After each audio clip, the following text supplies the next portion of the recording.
구약성경 시편 78편 9절에서 11절 말씀입니다. 시편 78편 9절에서 11절. 오늘은 3절입니다. 짧으니까요, 우리 다 같이 한 목소리로 합독하겠습니다. 에브라임 자손은 무기를 갖추며 활을 가졌으나 전쟁의 날에 물러갔도다. 그들이 하나님의 언약을 지키지 아니하고 그의 율법 준행을 거절하며 여호와께서 행하신 것과 그들에게 보이신 그의 기이한 일을 잊었도다. 아멘. 오늘 봉독할 말씀을 가지고 전하지 못한 결과라는 제목으로 말씀을 나누도록 하겠습니다. 얼마 전에 그 쇼트트랙이 있었죠. 계주에서 아주 선수들이 기가 막히게 추월하는 장면들을 보면서 희열을 느꼈을 거예요. 또 중국의 오심 때문에 열받기도 했지만 그래도 추월하면서 금메달을 따는 여러 가지 부분들을 보면서 참 행복을 느끼는 시간이었었는데요. 육상 경기 중에 하나, 정말로 손에 땀을 쥐는 경기 중에 하나가 릴레이 계주입니다. 400m 또는 1000m, 1500m 선수들이 돌아가면서 계주를 뛰는 그 육상 계주 또는 릴레이 계주, 손에 땀을 쥐면서 볼 수 있는 경기인데, 이 경기의 핵심은 바로 뭐냐? 바톤 터치입니다. 이 바톤을 주고 바톤을 받아서 결승선까지 바톤을 들고 뛰어야만, 빠르게 뛰어야만 승리를 쟁취할 수가 있습니다. 그래서 이 경기의 핵심은 바톤 터치를 어떻게 빠르게 하느냐, 실수 없이 안전하게 하느냐에 따라서 경기의 승패가 달라지죠. 그리고 결승선까지 달려갔다 할지라도 손에 바톤이 있느냐 없느냐에 따라서 달라집니다. 바톤이 없다면 실격 처리가 되는 것이고, 바톤이 있다면 순위 안에 들어가게 됩니다. 여러분, 오늘의 말씀은 이 바톤을 들고 뛰어가는 릴레이 계주와 같습니다. 오늘 우리에게 주시는 말씀은 이 바톤인데, 이 바톤이 뭐냐? 우리에게 주신 하나님의 말씀이라고 하는 바톤을 어떻게 들고 뛰느냐, 그리고 바톤을 어떻게 전달하느냐, 거기와 연결된 내용입니다. 오늘 본문은 시편 78편의 내용을 중심으로 함께 나누려고 하는데, 시편 78편의 내용은 잘 살펴보면 에브라임 지파 중심의 패역한 이스라엘 역사가 종결이 되고 새로운 역사가 시작이 됩니다. 유다 지파 그리고 다윗 왕조를 중심으로 한 새로운 역사가 출발되는 그 중간 지점이 오늘 본문인 시편 78편의 내용이에요. 그래서 시편 78편 쭉 뒷부분까지 다 보면 과거의 역사를 회고하는 내용이 중심을 이루고 있는데, 그냥 과거의 역사만 이야기하는 것이 아니라 과거의 역사를 이야기하고 과거의 역사를 회고하면서 동시에 무엇을 얘기하고 있느냐? 하나님이 자기 백성들을 어떻게 이끌어 오셨느냐, 그리고 이스라엘 백성들의 역사, 과거 역사를 이야기하면서 하나님의 백성들이 어떻게 이끌어 왔느냐, 그리고 그 하나님께서 이루신 그 역사를 어떻게 전달하느냐, 그것이 얼마나 중요한지를 우리에게 보여주고 있는 내용이 오늘 본문인 시편 78편의 말씀입니다. 이 말씀을 가지고 두 가지를 함께 나눠보려고 합니다. 바톤 터치가 중요하다고 했는데, 그러면 우리는 후대들에게 어떠한 바톤을 남겨줘야 되느냐, 이 바톤을 넘겨줘야 되고 후대에게 그 믿음을 남겨줘야 되는데 무엇을 남겨줄 것이냐, 무엇을 전달할 것이냐, 그것이 첫 번째이고, 그것을 어떻게 전달할 것이냐, 이것이 오늘 여러분들과 나눌 핵심입니다. 첫 번째로 따라서 한번 해볼까요? 무엇을 전할 것인가? 무엇을 전할 것인가? 무엇을 전할 것인가? 무엇을 전할 것인가? 오늘 보면 3절에서 이렇게 말씀을 하고 있어요. 3절 말씀 한번 보죠.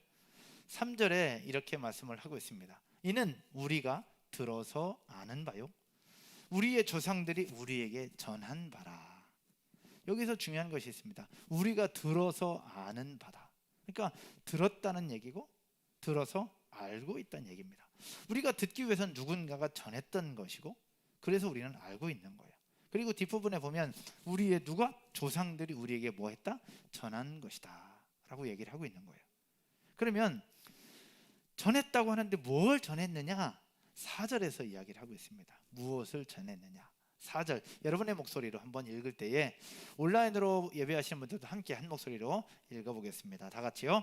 우리가 이를 그들의 자손에게 숨기지 아니하고 여호와의 영예와 그의 능력과 그가 행하신 기이한 사적을 후대에 전하리로다. 아멘. 아멘. 무엇을 전할 것이냐? 크게 세 가지를 이야기를 하고 있습니다. 그 중에 첫 번째는 바로 여호와의 영예입니다. 여호와의 영예. 여호와의 영예가 뭘까? 좀 생소한 단어예요. 영예가 과연 뭘까? 히브리어 원어 성경을 살펴봤더니 영예라는 단어는 바로 뭐냐? 찬송, 찬미라는 뜻을 가지고 있어요. 그러니까 여호와를 찬송하는 것, 여호와를 찬미하는 것을 이야기를 해요. 그리고 그 단어를 좀 더 깊이 살펴봤더니 거기에 무엇도 포함되고 있느냐? 여호와의 영광, 이것도 포함하고 있습니다. 한마디로 얘기해서 후대들에게 전해야 되는 세 가지 중에 첫 번째는 바로 여호와 하나님을 찬송하는 것, 여호와 하나님을 찬미하는 것, 여호와 하나님의 영광을 나타내는 것, 이것을 전해야 된다는 것을 이야기를 하고 있습니다. 그래서 여호와의 영광이 뭐냐? 여호와의 영예가 뭐냐? 영어 성경으로 한번 살펴봤습니다. 영어 성경으로 살펴봤더니 우리가 익숙하게 알고 있는 NIV 성경에는 이렇게 표현하고 있어요. 하나님께서 찬양받으실 사건들을 이야기를 하고 있습니다. 하나님께서 찬양받으실 사건들을 NIV 성경에서는 이야기를 하고 있고, 또 영어 성경 다른 번역서엔 RSV라고 하는 성경 번역서가 있어요. 그 성경에는 이렇게 얘기를 하고 있어요. 영광스러운 행사들이라고 이야기를 하고 있습니다. 한마디로 얘기하면 여호와의 영예, 이 얘기는 여러 가지를 참고해서 볼 때 이거예요.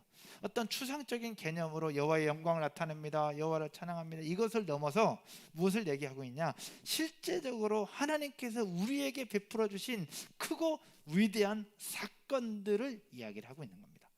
따라서 한번 해볼까요? 하나님께서 우리에게 베풀어 주신 크고 위대한 사건들. 제가 계속 사건들 얘기하죠. 왜 이렇게 표현하느냐? 히브리어 원어로 여호와의 영예를 얘기하면서 복수로 표현하고 있어요. 그러니까 크고 위대한 하나님의 사건이 기록되어 있는데 사건이 하나가 아니라 여러 개 있었다는 거예요. 그러니까 이스라엘 과거 역사를 돌아볼 때 하나님께서 백성들에 행하셨던 크고 위대한 하나님의 일들이 많이 있었다는 것을 이야기를 하고 있는 겁니다. 그것을 후대에게 전해야 된다. 첫 번째는 여호와의 영예입니다. 두 번째는 그럼 뭘 전해야 될 것이냐? 그의 능력입니다. 그의 능력, 즉 하나님의 위대하신 능력을 후대에 전해야 된다. 그의 능력은 뭘 얘기하는 걸까? 그냥 하나님이 능력이 있다는 거 우리 알잖아요. 하나님 전지전능하다는 거 우리 다 알잖아요. 근데 당연히 알고 있는 전지전능한 거 말고 여기서도 마찬가지예요. 따라서 한번 해볼까요? 하나님이 실제로 우리 가운데 역사하신 그 능력. 그러니까 하나님이 실제로 우리 가운데 역사해 주신 그 능력들을 전해야 된다는 거예요. 우리 성도들은 젊은 분들이 되게 많아요. 젊은 분들이 많은데 우리가 기억해야 될 것 중에 또 우리가 부족한 것이 있어요. 뭐냐? 부모 세대들이 하나님을 경험했던 것들을 우리에게 가르쳐주고 우리가 들었어요. 근데 중요한 건 부모님으로부터 전해 들었고 부모님으로부터 배운 건 있는데 내가 그 하나님을 직접 경험한 것이 많지 않을 수 있다라는 거죠. 부모님으로부터 우리가 들은 건 많은데 내가 경험하질 않아. 그냥 들어서 아는 거야. 이것 갖고는 안 된다는 겁니다. 우리가 후대에게 전해야 될 것은 무엇이냐? 내가 들어서 아는 것 외에 내가 직접 경험한 하나님의 능력, 내가 직접 경험한 하나님, 그 하나님의 능력을 후대에게 전해야 된다는 것을 이야기를 하고 있어요. 그게 두 번째예요. 세 번째는 바로 뭐냐? 기이한 사적들이라고 표현하고 있습니다. 사적들이라는 표현이 좀 생소해요. 근데 쉽게 생각하면 기이한 사건들이라고 보시면 됩니다. 기이한 사건들. 이것 또한 뭘 얘기하느냐? 인간의 이성으로 규명할 수 없는 초자연적인 하나님의 역사들을 이야기합니다. 방언받는 것, 이건 인간의 이성으로 설명할 수가 없어요. 기도받고 쓰러지는 것, 인간의 이성으로 설명할 수가 없어요. 병원에서 의사가 다 포기했던 무릎이 기도받고 낫는 것, 인간의 이성으로 어떻게 설명해요? 과학으로 증명이 안 됩니다. 어떤 특별한 사건들, 하나님께서 우리에게 베풀어 주신 인간의 이성으로 규명할 수 없는 특별하고 기이한 사건들, 이것들을 이야기를 하는데 이것도 마찬가지. 누군가로부터 들은 것이 아니라, 따라서 한번 해볼까요? 내가 경험한 기이한 사건들, 그것을 후대에게 전해야 된다는 것을 이야기를 하고 있는 겁니다. 세 가지죠. 여호와의 영예, 그의 능력, 기이한 사건들. 공통적으로 정리하면 이렇습니다. 하나님의 영예라는 말이나 그의 능력이나 기이한 사건 다 비슷한 말이잖아요. 근데 비슷한 말을 왜 이렇게 어렵게 해서 반복해서 설명하느냐? 그만큼 중요한 거예요. 후대에게 무엇을 전할 것이냐? 바로 위대하신 하나님의 역사, 이스라엘 역사 가운데 행하셨던 하나님의 기적들, 인간의 생각으로 규명할 수 없는 놀라운 하나님의 역사들을, 그것을 우리가 받았고 누렸고 경험했다면 그것을 이제는 후대들에게 전해야 된다는 것을 3번씩이나 반복해서 강조하면서 이야기를 하고 있는 거예요.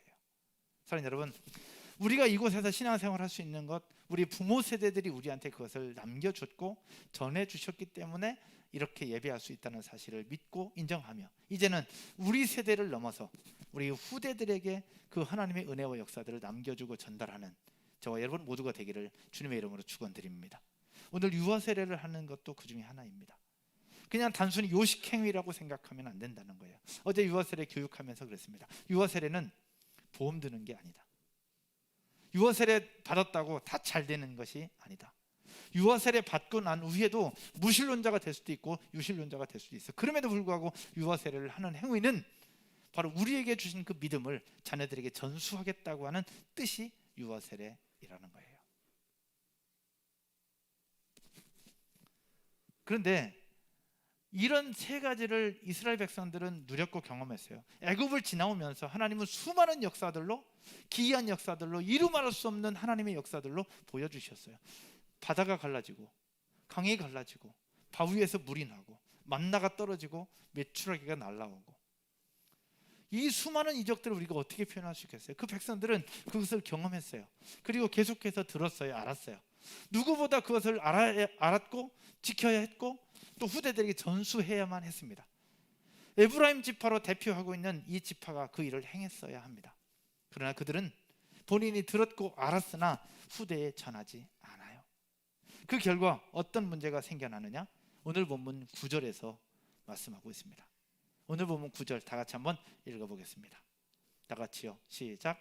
에브라임 자손은 무기를 갖추며 활을 가졌으나 전쟁의 날에 물러갔도다. 여기서 에브라임 자손이라고 얘기하는데, 에브라임 자손은 이스라엘 민족을 대표한다는 의미로 이스라엘을 얘기합니다. 하나님의 선택받은 백성, 무기를 갖췄고 활을 가졌어요. 전쟁을 능력이 있었다는 얘기예요. 전략도 있고 전술도 있었다는 얘기입니다. 그러나 실제 전쟁에서는 물러갔다, 패전했다는 얘기고 결국 멸망 가운데 나갔다는 얘기입니다. 여러분 알고 있는 것처럼 이스라엘은 결국 패전하고 둘로 망가지고 결국 바벨론 포로로, 아수르 포로로 잡혀가잖아요. 그 결과가 뭐냐? 그들이 전수받은 하나님의 율법을 전수하지 못한 결과예요. 그래서 그 후대들이 그 말씀을 지키지 못하고 살아갔던 그 결과. 그래서 2번째 여러분들과 나눌 것은 전하지 못한 결과를 좀 더 구체적으로 살펴보려고 합니다. 전하지 못할 때 어떤 일이 벌어지는가? 그럼 에브라임은 왜 이런 결과를 낳게 되었을까? 또 하나, 과연 이렇게 되기까지 에브라임 지파 백성들에게는 무슨 일이 있었던 것일까? 에브라임이 어떤 족속인지 어떤 사람들인지 살펴볼 필요가 있습니다. 에브라임은 누구냐? 바로 요셉의 2 아들이 있는데, 요셉의 2 아들을, 첫째 아들은 므낫세고 2번째 아들이 에브라임이에요. 요셉의 첫 번째 아들이 므낫세, 2번째 아들이 에브라임이에요. 장남이 아니라 차남이죠. 근데 왜 이스라엘을 대표하면서 에브라임 지파, 에브라임 족속 얘기하느냐? 야곱의 12아들들이 있어요. 12아들 외우는 방법 들어보셨을 텐데, 르시레요, 단납가다, 이스요베 이렇게 외워요. 르시레요, 루벤, 시므온, 레위, 유다. 단납가다, 단, 납달리, 갓, 아셀. 이스요베, 이사갈, 스불론, 요셉, 베냐민. 이 야곱의 12아들들이 있는데, 그런 12아들 중에 장자는 루벤이에요. 그러면 장자의 축복이라는 것이 있어서 이스라엘 백성들에게 하나님 주신 축복은 장자인 루벤이 그 축복을 받아야 해요. 근데 루벤이 그 축복을 받지 못해, 빼앗겨요. 왜 빼앗기느냐? 장자였던 루벤이 야곱의 처인 서모와 통간을 합니다. 이런 배은망덕한 놈이 루벤이었어요. 결국 그러면서 루벤이 받아야 될 장자권을 빼앗겨요. 그 장자권이 누구한테 돌아가느냐? 11번째 아들이었던 요셉에게 돌아가요. 그럼 요셉에게 장자권이 돌아갔으면 요셉의 첫 번째 아들인 므낫세가 그 장자권을 받아야 하는데 하나님은 그 장자권을 므낫세에게 준 것이 아니라 둘째 아들인 에브라임에게 줘요. 왜 그렇게 줬냐? 철저한 하나님의 선택이었고 하나님의 주권이었죠. 결국 에브라임 지파가 이스라엘 민족을 대표하는 장자권을 받게 된 것은 본인이 능력이 있어서가 아니라 철저한 하나님의 주권이었고 하나님의 은혜였던 거예요. 여러분, 우리가 받을 수 없는데 받게 된 건 하나님의 은혜잖아요. 그럼 감사해야 되는 거잖아요. 우리가 누릴 수 없는 건데 누리고 있다면 하나님의 은혜요, 하나님의 축복이니 하나님 앞에 감사를 해야 되고 우리가 가지고 있는 것들을 지켜야 되는 것이 우리가 해야 될 일인 거죠. 그럼 에브라임 지파, 그들이 받을 수 없는 건데 하나님이 그들에게 주셨어요. 철저한 하나님의 은혜였고 축복이었어요. 게다가 그들에게 하나님은 조상들로부터 물려받은 들어서 아는 바라, 조상들로부터 물려받은 하나님의 말씀과 하나님의 율법을 그들은 들었어요. 받았어요. 그럼 그걸 지키고 후대에게 전수해야 되는데 에브라임은 그렇게 하지 못했던 거예요. 왜 못했느냐? 결국 그 속에서 성경은 이렇게 이야기를 하고 있어요. 오늘 보면 10절과 11절 한번 보실까요? 10절과 11절 영상으로 예배하는 분들도 함께 읽겠습니다. 다 같이요. 그들이 하나님의 언약을 지키지 아니하고 그의 율법 준행을 거절하며. 여기서 봐요. 하나님의 언약을 뭐했다? 지키지 아니했다. 그리고 그의 지켜야 될 그의 율법 준행을 뭐했다고요? 거절했다고 얘기합니다. 안 지키는 거하고 거절하고는 차원이 다르죠.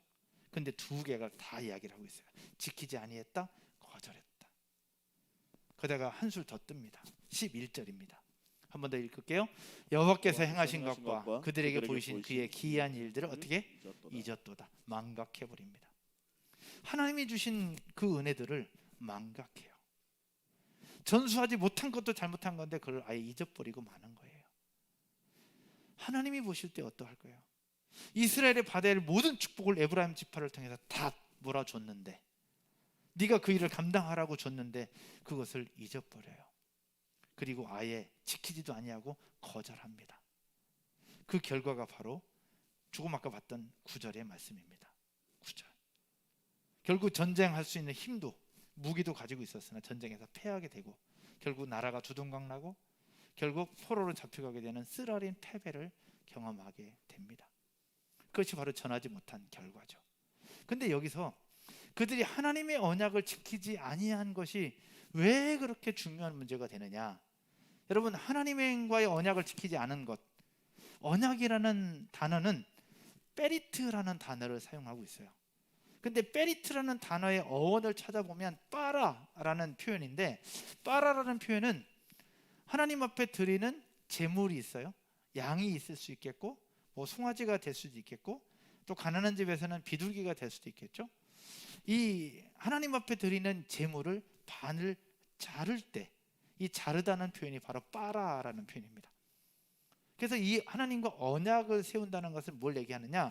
고대 근동에서는 하나님과 언약을 맺고 나라와 나라가 언약을 맺을 때, 또 개인과 개인이 언약을 맺을 때 어떻게 했느냐? 짐승을 반으로 쪼갭니다. 짐승을 반으로 쪼개서 벌려놓고 그 사이로 언약을 맺는 당사자 둘이 지나가요. 둘이 지나갑니다. 지나가는 이유는 무엇이냐? 너와 내가 계약을 맺는 것인데, 만약에 네가 이 약속을 지키지 않으면, 또는 누군가가 약속을 지키지 않으면 지키지 않는 그 사람이 쪼개진 이 짐승처럼 너도 그렇게 쪼개질 것이다 라는 의미가 쪼개놓고 가운데로 지나가는 거예요. 그러면 하나님이 이스라엘 백성들과 그 언약을 세우신 거예요. 성경 창세기에 보면 이렇게 설명합니다. 하나님께서 짐승을 반으로 쪼개고 아브라함과 언약을 맺을 때 하나님이 타는 횃불 사이로 지나가요. 근데 아브라함이 지나갔다는 얘기는 없어요. 무엇을 얘기하느냐? 네가 약속을 안 지킬지라도 나는 너와 약속을 지키겠다는 뜻이 있어요. 즉 하나님은 이스라엘 백성들과 그 언약을 맺은 거예요. 그러면서 말씀하십니다. 내가 너희에게 준 이 율법을 지켜 행하라. 그러면 지켰어야 되는데 그걸 지키지 못하는 거죠.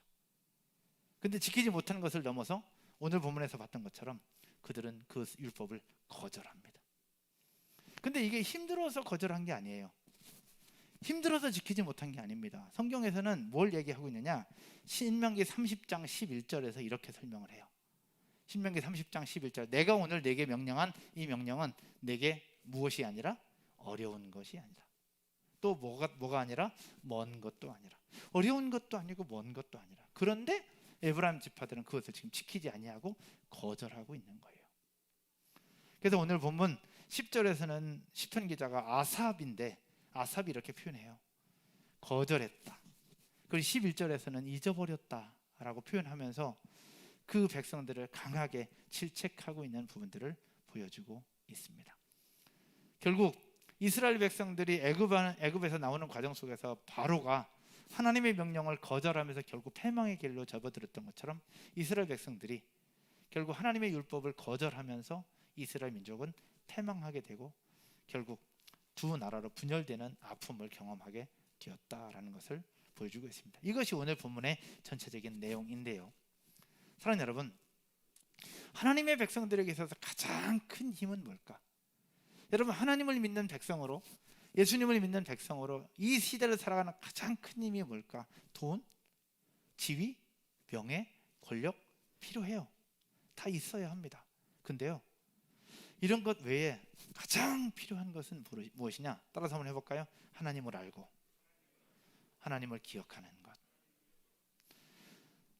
여러분, 이 코로나가 계속 기승을 부리는 속에 우리 교회도 코로나 확진자들이 지난주에 있었어요. 근데 이번 주에는 거의 다 회복돼서 너무 감사해요. 근데 그 고통 속에 있을 때, 그 고통 속에서 우리를 지탱할 수 있는 힘은 뭐냐? 하나님의 은혜예요. 하나님이 나와 함께 한다는 것, 하나님이 지켜주신다는 것, 하나님께서 나를 회복시켜 주실 것이라는 이것.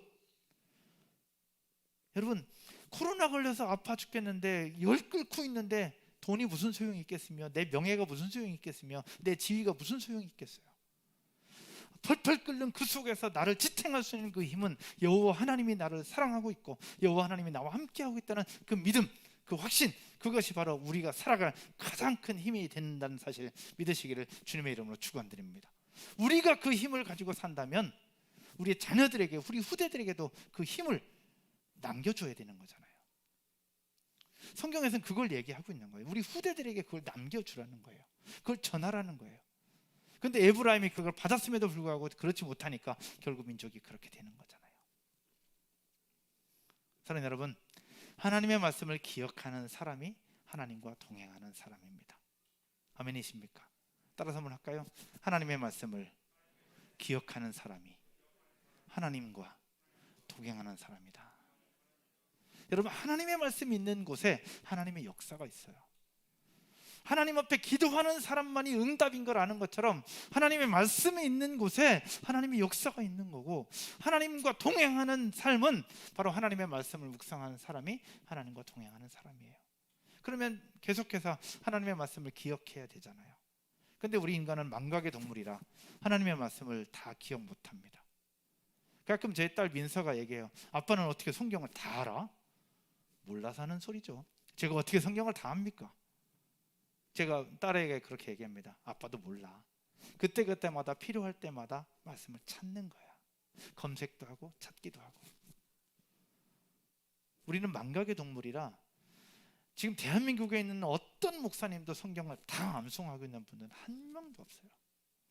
고대 역사를 떠들어 볼 때도 하나님 외에, 예수님 외에 이 성경을 다 알고 있고 다 기억하고 있는 사람은 한 명도 없어요.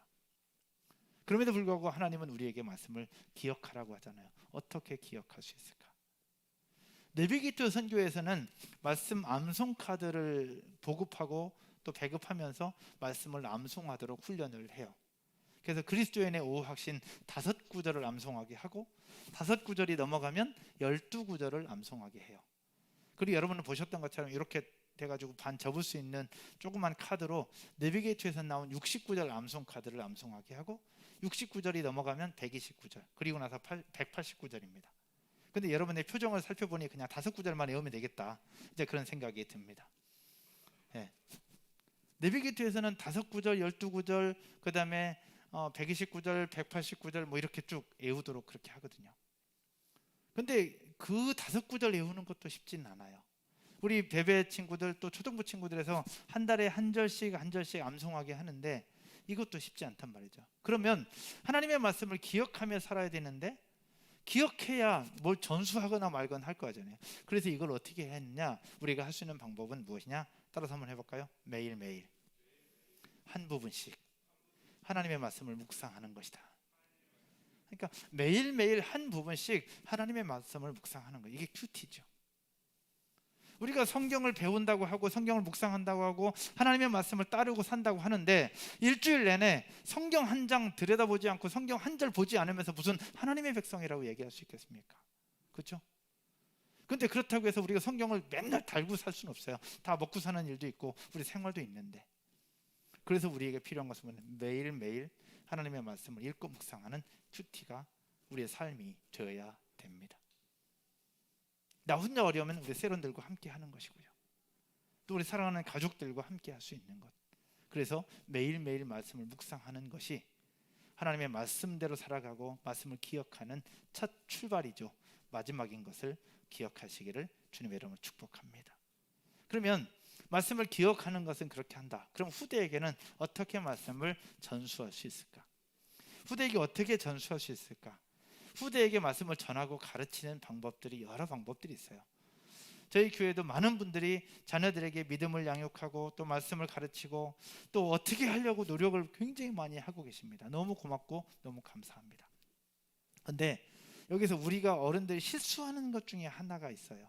실수하는 것 중에 하나는 뭐냐면 아이들에게 말씀을 가르친다는 이름 아래, 신앙을 전수한다는 이름 아래 성경을 빗대어서 아이들을 혼내는 거예요.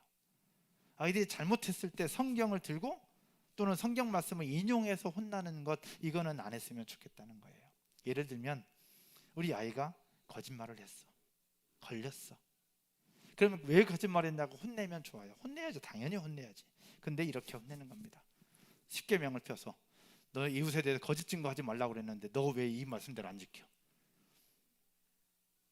여러분 그런 일 본 적 있어요? 없어요? 그러면 거꾸로 아이들이 볼 때 그럼 아빠는 이거 다 지켜? 라고 얘기하면 아빠 뭐라고 얘기해요? 엄마는 이거 다 지켜? 그럼 우리 할 말이 없어요. 성경 말씀을 빗대고 성경 말씀을 인용해서 혼내는 일은 안 하셔야 됩니다. 그럼 어떻게 아이들에게 신앙을 전수하고 믿음을 가르칠 것이냐? 6월 달에 여러분들과 나누도록 하겠습니다. 6월 달에. 근데 여러분들 여기까지 오셨는데 그래도 하나는 배우고 가셔야 되잖아요. 어떻게 우리 후대들에게 말씀을 양육하고 가르치고 훈련할 것이냐. 가장 쉬우면서도 가장 잘할 수 있으면서 가장 효과적인 것, 그것은 바로 두 번째. 따라서 해볼까요? 우리의 삶으로 감사를 고백하라. 우리의 삶으로 감사를 고백하는 겁니다. 우리 교회도 하루에 감사한 내용을 5가지 이상 쓰시는 분들이 계세요. 요 앞자리에 우리 철규 집사님 오늘 저기 사진 찍어주시려고 2부 예배도 드리고 3부 예배도 드리시러 오셨는데 우리 집사님 매일매일 감사 제목 5가지를 적으면서 지금 100일이 넘었어요. 매일 적는다고 얘기해요. 너무 감사하고 너무 축복합니다. 근데 예를 들면 그래요. 우리의 삶으로 감사를 고백하라. 이것은 무슨 얘기냐? 수첩에다가 감사한 제목을 내가 적어요. 3가지도 적고 5가지도 적어. 그러면 이걸 적은 내가 혼자 적는 것을 끝내지 말고 내 아내와 그것을 나누는 거예요. 그리고 내 아내와 나누지 말고 또 하나 내 아이들과도 함께 나누는 겁니다. 제가 몇 가지 예를 들었어요. 최근에 들었던 감사의 내용입니다. 여보, 오늘 너무 바빠서 힘들었는데 옆자리 직원이 도와줘서 일을 다 끝낼 수 있었어. 여보, 아무래도 하나님이 도와주신 것 같아. 내 업무를 처리하는 부분에 있어서 끝난 부분에 대해서 하나님이 도와주셨다라고 감사를 고백하는 거예요. 내가 느낀 건데 내가 느낀 그 하나님을 내 배우자에게 나눠주는 거예요. 아들아, 오늘 운전하던 중에 사고가 날 뻔했거든. 근데 하나님이 지켜주셔서 사고 안 났어. 감사하지? 사고 안 난 거 우연히 아씨 큰일 날 뻔했네. 그냥 그렇게 끝나는 게 아니라 사고 안 난 부분에 대해서 하나님이 도와주신 것 같아. 하나님이 지켜주셨어. 그것을 아이들에게 함께 나누는 거예요. 그럼 아이들은 무의식적으로 계속 들으면서 아, 하나님이 도와주셨구나, 하나님이 지켜주셨구나를 고백하게 된다는 거예요. 성경 들어서 성경에 항상 기뻐하라, 범사에 감사하라, 쉬지 말고 기도하라, 범사에 감사해야 하는데 너 왜 안 해? 이렇게 하지 말라는 거죠. 아시겠죠?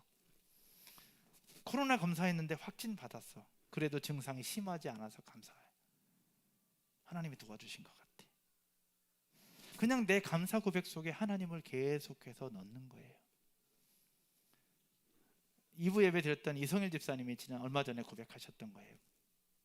소상공인 지원금 나온다고 해서 신청했는데 받지 못했다고. 근데 목사님 그래도 감사해요. 왜? 소상공인 지원금 받지 못했다는 얘기는 그만큼 매출이 있었다는 얘기잖아요. 그래서 이 어려운 때에도 매출 주셔서 감사합니다라고 고백하시더라고요. 근데 그것을 저에게도 고백하고 자기 아내에게도 고백하고 자기 아이들에게도 고백할 수 있다면 그게 정말 중요한 거잖아요. 지지난주에 저희 아이들 학원을 바꿨어요. 서울로 다니다가 안산으로 바꿨어요. 근데 둘 다 선생님도 마음에 들고 분위기도 마음에 들어요.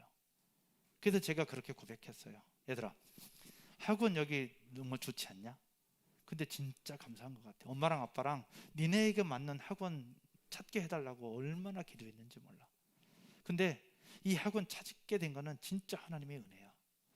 학원에서 홍보지를 뿌리지 않는데 2년 전에 뿌린 찌라시 하나를 줬고 거기에 전화를 했는데 그 학원을 만나게 된 거야. 이거 하나님 은혜지. 실제로 제가 아이들한테 그렇게 고백했어요. 니네가 이 학원 만난 건 하나님의 은혜야. 우리 성도님들이 니네들을 위해서 기도해 주지 않냐? 엄마 아빠가 기도해 주지 않냐? 그렇게 기도하면서 주신 하나님의 은혜야. 니네 감사해야 돼. 학원 하나 옮기면서 주신 그 은혜와 축복을 함께 나누면서 그 속에 하나님이 하셨다는 것들을 계속해서 이야기를 하는 겁니다. 후대들에게 성경을 들어서 감사를 고백하라고 할 것이 아니라 우리 삶 가운데 주신 하나님의 기이한 일들, 우리 삶 가운데 베풀어 주신 하나님의 능력들, 우리 삶 가운데 역사하신 하나님의 일하심들을 계속해서 나눌 수 있기를 주님의 이름으로 축복합니다. 그것이 쌓이고 쌓이면 아이들의 입에서, 아이들의 삶에서 하나님을 고백하게 될 줄로 믿습니다. 말씀의 결론을 맺으려고 합니다. 오늘 예배를 드린 이후에 한 3개월 정도 쉰다고 말씀을 드렸습니다. 많은 분들이 묻습니다. 예배 어디서 드릴 거예요? 여러분, 저 예배 어디서 드릴까요? 온라인으로 드릴까요? 아니면 뒤에 조용히 몰래 왔다가 나가시나요? 그동안 뭐 하실 거예요? 어디 가실 거예요? 라고 묻습니다. 관심 갖고 또 기도해 주겠다는 의미로 받아들이기에 전 너무 감사합니다. 그래서 궁금해하시는 분들 계셔서 3개월 쉬는 동안에 뭘 할까 여러분들과 간략하게만 나누려고 합니다. 첫 번째는 좀 쉬면서 아빠로서, 엄마로서의 삶을 좀 살려고 합니다. 지금까지 교회를 섬긴다는 이름 아래 물론 아빠로 엄마로 살아왔지만 조금 더 집중해서 아빠와 엄마로서의 삶을 한번 살아보려고 합니다. 두 번째는요, 참 저희는 쉬고 저희 아이들은 예배에 옵니다. 지네는 안식할 게 없잖아요. 저희만 안식하는 겁니다. 그래서 아빠와 엄마로서 살 거고요. 두 번째로는 우리 교회가 지금 7년인데 7년이라는 시간을 한번 돌아보고 좋았던 것, 또 부족했던 것들을 좀 정리하고 앞으로의 7년을 좀 준비해 보려고 합니다. 그래서 우리의 셀 공동체도 한번 다시 돌아보고 또 우리 부서도 한번 돌아보고 필요한 것들을 좀 다시 정리하는 시간을 가져보려고 합니다. 그리고 마지막 세 번째는 뭘 할 거냐? 하나님이 우리 교회에 주신 선물이 뭘까를 생각해 보니까 다음 세대더라고. 그렇게 크지 않은 교회인데 아이들이 거의 140명 가까이가 돼요. 다른 교회에서 물어보면 깜짝깜짝 놀래요. 이거는 하나님의 선물이라고 생각해요. 우리가 누릴 수 없는데 누리고 있는 것. 이거는 하나님이 우리 부모들에게, 저와 여러분들에게 믿고 맡겨준 다음 세대 아닙니까? 그러면 하나님이 우리에게 믿고 맡겨준 다음 세대들을 정말로 잘 양육해야 되고 잘 길러야 되고 에브라임 지파가 실수했던 것들을 반복하지 않도록 우리가 잘 해야 되는데 그 첫 번째 몫은 담임 목사님 저에게 있더라고. 그래서 이번 쉬는 시간에 뭘 하려고 하냐? 저희 교회에 맡겨진 다음 세대들, 우리 베베 유치부, 초등부, 비전, 드림, 그다음에 V팀 친구들, 앞으로 이제 V팀 점점 늘어나게 될 것인데, 그런 과정들 속에서 정말로 아이들이 정말로 믿음 안에서 잘 세워져 갈 수 있도록 돕고 섬길 수 있는 뭔가를 좀 만들어 보려고 합니다. 그 중에 하나가 부모 학교예요. 많은 분들이 기도하고 있어요. 아이들에게 신앙을 잘 전수하고 싶은데 잘 모르겠다고, 목사님, 사모님 어떻게 해야 되냐고 묻는 분들이 많아요. 또 여러분의 기도 제목 중에는 어떤 제목이 많냐? 가정 예배예요. 올해는 가정 예배를 성공하고 싶습니다. 가정 예배를 드리면 애들 혼내고 꾸중하는 시간이 자꾸 되는데, 애들 혼내고 꾸중하는 가정 예배 말고 정말로 아이들도 행복하게 드릴 수 있는 가정 예배를 드릴 수 있게 해주세요라고 기도 제목이 많아요. 그래서 이번 3개월이라는 시간 동안 쉬기도 하지만 또 교회를 돌보기도 하지만 그 속에서 부모 학교와 가정 예배 학교, 그런 것들을 준비를 해서 하나님이 우리를 믿고 맡겨준 다음 세대들에게 정말로 하나님의 말씀을, 신앙을, 믿음을 잘 양육하고 전수할 수 있는 뭔가를 좀 준비해서 오려고 합니다. 위에서 기도해 주셨으면 좋겠고, 지난번 얼마 전 안수 집사님들과 이야기를 하면서 이 기도의 자리를 안수 집사님들께서 지켜주시기로 하셨어요. 그리고 우리 MG 리더들과 셀 리더분들이 셀을 섬겨주실 것이고, 우리 사역자들과 초등부 또 유치부 배배 선생님들이 각 부서를 섬겨주실 거예요. 예배팀을 섬겨주실 것이고 뒤에 미디어팀을 섬겨주실 겁니다. 교회 주인은 담임 목사가 아니고 우리의 머리 대신 예수 그리스도이십니다. 그래서 머리 대신 예수 그리스도께 맡기고 저희는 잠시 청지기의 모습으로 언제 떠날 수 있을지 모르나 저는 왔다 가는 사람, 그래서 제가 없어도 돌아가는 교회, 제가 없어도 잘 되는 교회가 건강한 교회잖아요. 그래서 여러분들을 믿고 우리 주인 되시는 하나님을 믿고 잠시 쉬려고 하는데 여러분들도 함께 기도해 주시면 좋겠습니다. 그래서 돌아왔을 때 더 건강할 뿐만 아니라 우리에게 선물로 주신 다음 세대들을 향해서 더 잘 양육하고 더 잘 훈련할 수 있는 통로가 되고 그런 주역이 되고 또 그런 우리 성도가 되고 그런 더 행복한 교회가 되어질 줄로 믿습니다. 아멘이십니까? 이제 잠시 후에 드려질 우리 유아세례도 그 일환입니다. 우리 부모에게 주신 그 믿음과 유산을 아이들에게 전수하는 것, 그 예식이 바로 유아세례식입니다. 기도하겠습니다. 하나님 아버지,